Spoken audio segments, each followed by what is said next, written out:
अच्छा, माना जाए कि भीम आर्मी एक इलाज करने वाला संगठन है लोगों का। हाँ, इलाज तो साहब करते हैं हम, चाहे आप इस तरीके से आप कह लो कि हम डॉक्टर हैं समाज के। और भीम आर्मी कहा जाता है कि भीम आर्मी के जो लोग हैं वो बरगलाने का काम करते हैं, जातिवाद आज के टाइम में है ही नहीं। हाँ तो ठीक है, कोई बात नहीं, अगर जातिवाद नहीं है तो फिर आप एक बार माइक लेके पहुंच जाइए, आप अच्छे खासे किसी आपके विपक्षी लोग कह रहे हैं सर। मैं हमारे विपक्षी लोग कह रहे हैं तो उन्होंने नहीं झेली होगी, हमने तो देखी है। हमने तो अपने बाप दादाओं को देखा हुआ है, पिटते हुए देखा है। अगर भैंस हमारी दूसरों को खेत में चली जाती थी तो नंगा करके मारा जाता था, हमने देखे हैं वो दर्द।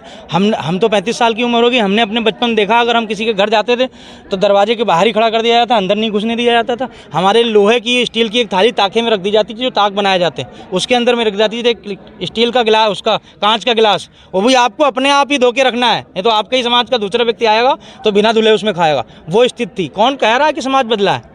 अपना घर बनाने के लिए काम किया, उनकी तस्वीरें दुकानों पे नहीं बिकती। सर एक सवाल और ले लेते हैं, जिस तरह से चंद्रशेखर आज़ाद को नगीना में जो मुस्लिम समाज है उसका समर्थन मिला, क्या लग रहा है कितने बड़े पैमाने पे जो समाजवादी पार्टी की वोट बैंक कहा जाता है मुस्लिम समाज, कितने बड़े पैमाने पे आपको मिलने वाले? देखो, वोट बैंक किसी का नहीं होता है। जब लोगों के पास विकल्प नहीं था तो लोगों ने जो बेहतर समझा उसको दिया। अच्छा, माना जाए चंद्रशेखर आज़ाद इस्लाम समाज के एक मात्र विकल्प हैं उत्तर प्रदेश के या पूरे भारत में? नहीं, ऐसा मैं फिर कह रहा हूँ, विकल्प नहीं, ज़रूरत है।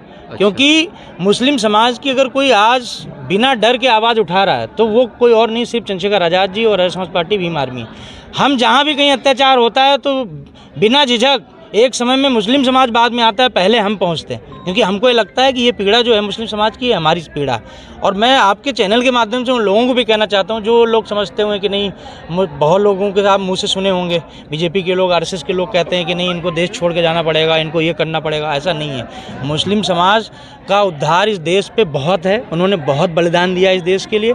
हमने अपने बलिदान, उनके बलिदानों को पढ़ा है तो हमको ये चीज़ का एहसास है। ये बांटने की जो राजनीति है आरएसएस और बीजेपी वाले लोग करते हैं। चंद्रशेखर भाई ने उस चीज़ को पढ़ा, उस चीज़ के महत्व को समझा, इसलिए उनके हक अधिकार की लड़ाई लड़ रहे हैं। अगर कहीं ना कहीं जो हिंदू बनाने का ये सफूगा फेंका गया था वो यही फेंका गया कि सारे लोग एक हो जाएंगे तो इनको प्रताड़ित किया जाएगा, लेकिन नहीं। उस समय में भीम आर्मी का उदय हुआ, चंद्रशेखर आज़ाद जी का उदय हुआ, उन्होंने कहा नहीं ये हमारे भाई। और आज ये तय है कि कहीं भी आप देखते होगे, चाहे वो आप CNRC की बात करो, चाहे आप जुनैद की बात करो, कितने भी आप मसले ले लो, हर मसले पे आके चंद्रशेखर जी मुखर होकर आवाज़ उठाते हैं। इसलिए जब नगीने का आप इलेक्शन देखोगे तो नगीने में जब हम लोग वोट मांगने जाते थे तो मुस्लिम समाज ये कहता था कि हम तो आपके हैं ही हैं, आप अपने समाज को देख लो। उसने हमको वो प्यार लाड़ दिया। अब अगर जब उन्होंने हमको ये प्यार लाल बिना कोई विकल्प के तौर पर देखा, उनके सामने भी विकल्प थे, बसपा थी, समाजवादी पार्टी थी, उन्होंने तय नहीं किया कि हम इनको देंगे इनको दें। उन्होंने सिर्फ और सिर्फ बोले जब ये हमारा बेटा आ गया तो हम अपने बेटे को देंगे।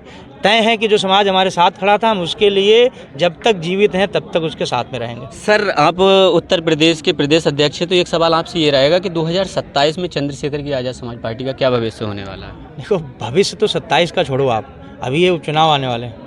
आपके बगल में ही कुंदरकी विधानसभा में उपचुनाव होने वाला है। अभी कल ही हमारे वहाँ प्रभारी बनाए गए। आपके हमारे मंडल के पूर्व अध्यक्ष हैं, मंडल अध्यक्ष जी भी उसी मंडल के हैं। 27 तो बहुत दूर है, अभी जो करना है ये नवंबर में आपको दिखाएंगे कि कितनी ताकत। अच्छा, सीट जीत रहे हैं?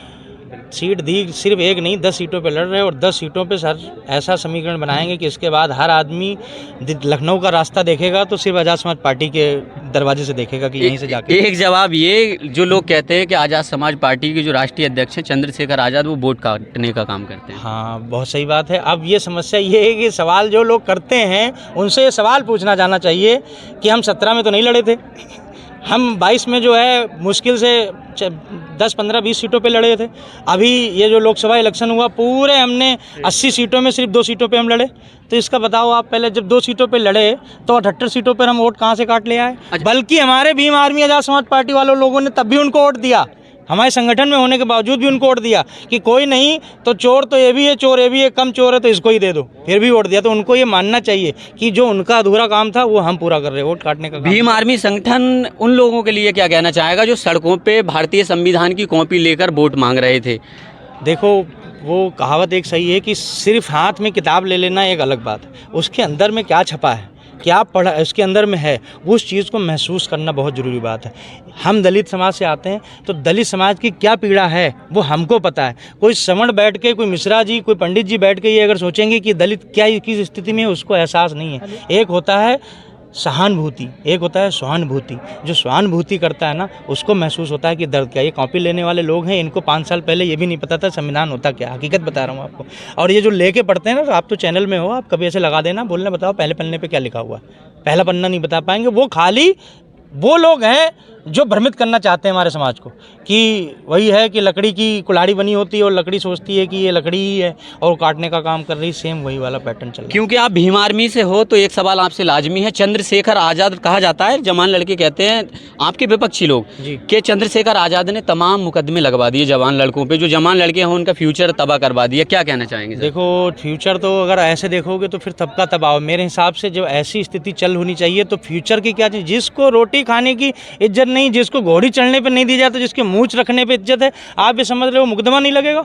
जो लोग ये कहते थे, उन्होंने एक ज़िले में रैली की, उनका नाम नहीं लेना चाहता हूँ, और उन्होंने हल्का सा कुछ थोड़ा सा एंटी बीजेपी बोला, एक मुकदमा हुआ, घर जाके बैठ गए तुरंत ही।